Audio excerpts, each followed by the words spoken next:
হয়, আজি যিজন আমি ধৰিছোঁ মুন্না শ্বাহ এলায়েছ আশিষ শ্বাহ, বহুত দিনৰ আগৰ পৰাই তেখেতে আমাৰ ৰাডাৰত আছিলে আৰু অলৰেডি তেখেত আগতেও কেছত এৰেষ্ট হৈছে NDPS কেছত।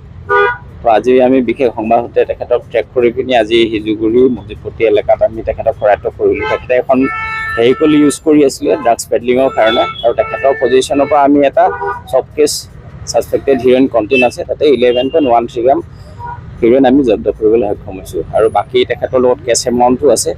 গতিকে আমি তেখেতৰ যিখিনি আছে ছাপ্লায়াৰ্ছ, গোটেই বস্তুখিনি আমি চাই আছোঁ আৰু ফাৰ্ডাৰ তেখেতৰ ওপৰত কাৰ্যবাহী ব্যৱস্থা গ্ৰহণ কৰোঁ। সেই কেছটোৰ লগতো তেখেত জড়িত হৈ আছে। তো আমি বিচাৰি আছিলোঁ তেখেতক। তো আমাৰ খবৰ কণ্টিনিউৱাছলি আহি আছিলে যে তেখেতে তিনিচুকীয়া খেপাখীয়া এলেকাত ছাপ্লাই দি আছে।